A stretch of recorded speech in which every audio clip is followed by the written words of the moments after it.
আসসালামু আলাইকুম, welcome to BD study apps. Hello প্রিয় শিক্ষার্থী, তো তোমাদের এসএসসি বিএমটি একাদশ শ্রেণীতে রয়েছে। আজকের ভিডিওটি তাদের জন্য। তো আজকে তোমাদের সামনে আমি কিছু মেগা সাজেশন দেখিয়ে দিয়েছি, সেটা হচ্ছে মূলত ব্যবসায়িক সংগঠন ব্যবস্থাপনা এক।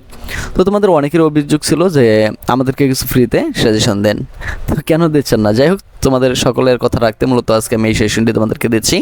তো তোমরা অবশ্যই এটা শতভাগ হচ্ছে কনফিডেন্স নিয়ে এটা শেষ করবা, কারণ এখান থেকে শতভাগ কমন থাকবে। তো চলো শুরু করি আমাদের আজকের ভিডিওটি। তো আমি এখানে সংক্ষিপ্ত প্রশ্ন হিসাবে মূলত 40টি প্রশ্ন দিয়েছি। তো এখানে তুমি প্রতি 5টা প্রশ্ন পড়লে একটা প্রশ্ন কমন পাবা, অর্থাৎ প্রতি 5টা প্রশ্নতে একটা করে প্রশ্ন তোমরা কমন পড়বা, মানে কি তোমাদের কমন থাকবে, তাই অবশ্যই ভালো করে দেখে নেবা। দেখো, এক নম্বর হচ্ছে ব্যবসায় সংজ্ঞা দাও, ব্যবসায় কাকে বলে। তো এগুলো সংক্ষিপ্ত প্রশ্ন, আর এগুলো খুব অ্যানালাইসিস করে তৈরি করা হয়েছে। 2 নম্বর হচ্ছে পূর্ণ রপ্তানি ব্যবসায় বলতে কি বোঝো, বা পূর্ণ রপ্তানি ব্যবসায় কি, বা শিল্প কি, শিল্পের সংজ্ঞা দাও। তারপর বলা হয়েছে ব্যবসায়ের সাথে শিল্প ও বাণিজ্যের সম্পর্ক কি, সম্পর্ক দেখাও। আমি আবার বলছি, এখান থেকে কোনো প্রশ্ন স্কিপ করবে না, সবগুলো দেখবা। 5 নম্বর হচ্ছে প্রত্যক্ষ সেবার বৈশিষ্ট্য কি কি। 6 নম্বর হচ্ছে প্রত্যক্ষ সেবা কি, প্রত্যক্ষ সেবা বলতে কি বোঝো। 7 নম্বর হচ্ছে সংগঠনের সংজ্ঞা দাও, সংগঠন কাকে বলে। 8 নম্বর হচ্ছে ব্যবসায়ী সংগঠন কত প্রকার ও কি কি। 9 নম্বর হচ্ছে ব্যবসায়ী সংগঠন কাকে বলে, ব্যবসায়ী সংগঠন কি। 10 নম্বর হচ্ছে ব্যবসায়ী সংগঠনের মৌলিক উপাদান বা নীতিসমূহ কি কি। তারপর হচ্ছে তোমার 11 নম্বর সরলরৈখিক সংগঠন কি, সরলরৈখিক সংগঠন বলতে কি বোঝো। এরপর বলা হয়েছে 12 নম্বর যে কমিটি কি, কমিটি সংগঠন কাকে বলে। তো এরপর রয়েছে 13 নম্বর সংগঠন চার্ট কি। 14 নম্বর হচ্ছে অনানুষ্ঠানিক ও আনুষ্ঠানিক সংগঠনের মধ্যে পার্থক্য নির্দেশ করো। তো তোমরা চাইলে কিন্তু এগুলো স্ক্রিনশট নিয়ে নিতে পারো, হ্যাঁ, খুব সহজে, এটা তোমাদের মনে হয় সহজ হবে। 15 নম্বর হচ্ছে এক মালিকানা ব্যবসায়ী কি, বা এক মালিকানা ব্যবসায়ী বলতে কি বোঝো। 16 নম্বর হচ্ছে এক মালিকানা ব্যবসায়ী জনপ্রিয়তার কারণ সমূহ লেখো। এই প্রশ্নটা 100% গুরুত্বপূর্ণ দেওয়া পড়বা, বা গুরুত্ব দেওয়া পড়বা। 17 নম্বর হচ্ছে এক মালিকানা ব্যবসায় ঝুঁকি বহনকারী কে। 18 নম্বর এক মালিকানা ব্যবসায় মূলধন কিভাবে সংগৃহীত হয়। 19 নম্বর এক মালিকানা ব্যবসায়ের উপযুক্ত ক্ষেত্রগুলোর সংক্ষিপ্ত বিবরণ দাও। এরপর দেখো 20 নম্বর অংশীদারি ব্যবসায় কাকে বলে, অংশীদারি ব্যবসায় সংজ্ঞা দিতে হবে।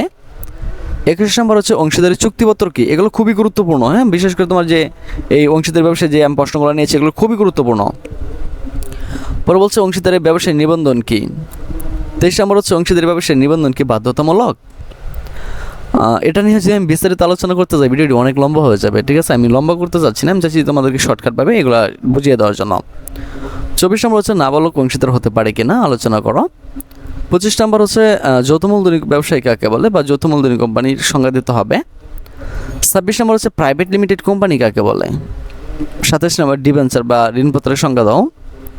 28 নম্বর হচ্ছে চিরন্তন অস্তিত্ব বলতে কি বোঝো।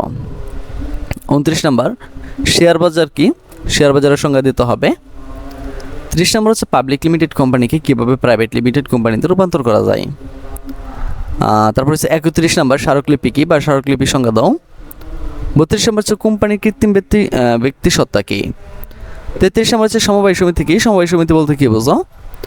34 নম্বর হচ্ছে সমবায় সমিতির বলতে কি বোঝো, বা বহুমুখী সমবায় সমিতি হবে এটা। 35 নম্বর হচ্ছে ভোক্তা সমবায় সমিতি কি, বা ভোক্তা সমবায় সমিতি বলতে কি বোঝো। এই প্রশ্নটা 100% গুরুত্ব দেওয়া পড়ো। 36 নম্বর হচ্ছে বাংলাদেশ সমবায় সমিতির ভবিষ্যৎ কি। তারপর হচ্ছে রাষ্ট্রীয় ব্যবসায় কাকে বলে, রাষ্ট্রীয় ব্যবসায় বলতে কি বোঝো। এই প্রশ্নগুলো গুরুত্বপূর্ণ। রাষ্ট্রীয় ব্যবসার শ্রেণীবিভাগ তোমাকে দেখাতে হবে। শেয়ার বাজার কি, একই জিনিস। ব্যবসায়ের অর্থসংস্থান বলতে বা অর্থসংস্থান কাকে বলে। তো এই প্রশ্নগুলো কিন্তু আমি তোমাদেরকে আবারও বারবার বলতেছি, এখান থেকে কমন থাকবে, তো তোমরা অবশ্যই এগুলো গুরুত্ব দেওয়া পড়ো, কারণ এগুলো খুব অ্যানালাইসিস করে তৈরি করা হয়েছে, ঠিক আছে। তো চলো আমরা পরে রচনামূলক প্রশ্নগুলো দেখে নিই। তো আমি এখানে মূলত রচনামূলক প্রশ্ন হিসেবে 39টি প্রশ্ন দিয়েছি। তো এইগুলো একটু বেশি দেওয়ার কারণ হচ্ছে যে তুমি যদি একটু কষ্ট করে পড়ো, এখান থেকে সবগুলো কমন থাকবে, ঠিক আছে, এর বাইরে থেকে কোনো প্রশ্ন হওয়ার সুযোগ নাই। তো দেখো একটু 1 নম্বর, কারণ এটা তোমাদের সিলেবাস অনুযায়ী করা হয়েছে।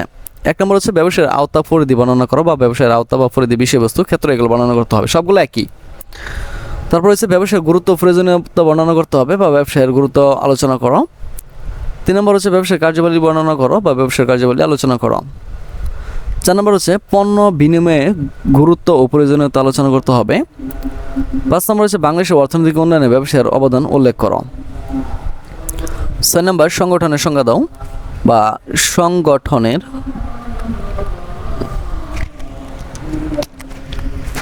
সংগঠনের উদ্দেশ্য আলোচনা করো। ওকে, 7 নম্বর হচ্ছে সংগঠনের গুরুত্ব সুবিধা আলোচনা করো। 8 নম্বর হচ্ছে ব্যবসায়ী সংগঠনের মৌলিক নীতিমালা আলোচনা করো বা ব্যবসায়ী সংগঠন কি, ব্যবসায়ী সংগঠনের মৌলিক নীতিমালা আলোচনা করতে হবে। 9 নম্বর হচ্ছে ব্যবসায়ী সংগঠনের প্রকারভেদ আলোচনা করতে হবে। 10 নম্বর বাংলাদেশে ব্যবসায়ী সংগঠনের গুরুত্ব ও প্রয়োজনীয়তা লিখতে হবে। 11 নম্বর ব্যবসায় অবস্থান কাকে বলে বা ব্যবসায় অবস্থানের নির্ধারণে বিবেচ্য বিষয়ে আলোচনা করতে হবে। 12 নম্বর হচ্ছে এক মালিকানা ব্যবসায়ের সংজ্ঞা দাও বা এক মালিকানা ব্যবসায়ের বৈশিষ্ট্য আলোচনা করতে হবে। 13 নম্বর হচ্ছে এক মালিকানা ব্যবসায়ের গুরুত্ব ও প্রয়োজনীয়তা লিখতে হবে। তারপর হচ্ছে 14 নম্বর এক মালিকানা ব্যবসায়ের জনপ্রিয়তার কারণসমূহ কী কী, এক মালিকানা ব্যবসায়ের জনপ্রিয়তার কারণগুলো ব্যাখ্যা করতে হবে। তারপর হচ্ছে 15 নম্বর বৃহদায়তন ব্যবসায়ের পাশাপাশি এক মালিকানা ব্যবসায়ী টিকে থাকার কারণগুলো বর্ণনা করতে হবে। 16 নম্বর চুক্তি অংশীদারি ব্যবসায়ের মূল ভিত্তি এটা আলোচনা করতে হবে। 17 নম্বর অংশীদারি ব্যবসায়ের বৈশিষ্ট্যগুলো আলোচনা করতে হবে। 18 নম্বর অংশীদারি ব্যবসায়ের সুবিধা ও গুরুত্ব প্রয়োজনীয়তা আলোচনা করতে হবে। তারপর হচ্ছে 19 নম্বর অংশীদারি ব্যবসায়ের অসুবিধাগুলো আলোচনা করতে হবে। তো দেখো অনেকে হয়তো বা বাবা স্যার এত দ্রুত কেন শেষ করে দিচ্ছেন, কারণ এই ভিডিওটা যদি আমি বিস্তারিতভাবে বলতে যাই প্রায় 1 থেকে 1.5 ঘন্টা হয়ে যাবে, যেটা কি তোমাদের কারোই সহ্য হবে না, কেউ দেখবা না, ঠিক আছে? এই জন্য দ্রুত আমি এটা শেষ করে দিচ্ছি। পরে দেখো 22 নম্বর যৌথ মূলধনী কারবারের বৈশিষ্ট্য আলোচনা করতে হবে বা যৌথ মূলধনী কারবারের বৈশিষ্ট্যসমূহ কী কী, একই জিনিস। 23 নম্বর হচ্ছে কোম্পানি সংগঠন গুরুত্ব আলোচনা করো। তো তোমাদের যদি সমস্যা হয় তাহলে তোমরা স্ক্রিনশট নিয়ে নিও, এটা তোমাদের জন্য মনে হয় বেটার হবে। হ্যাঁ, 24 নম্বর যৌথ মূলধনী কোম্পানির সুবিধাসমূহ বর্ণনা করতে হবে। 25 নম্বর প্রাইভেট লিমিটেড কোম্পানি ও পাবলিক লিমিটেড কোম্পানির মধ্যে পার্থক্য দেখাতে হবে। 26 নম্বর হচ্ছে স্টক কি, শেয়ার ও স্টকের মধ্যে পার্থক্য আলোচনা করতে হবে।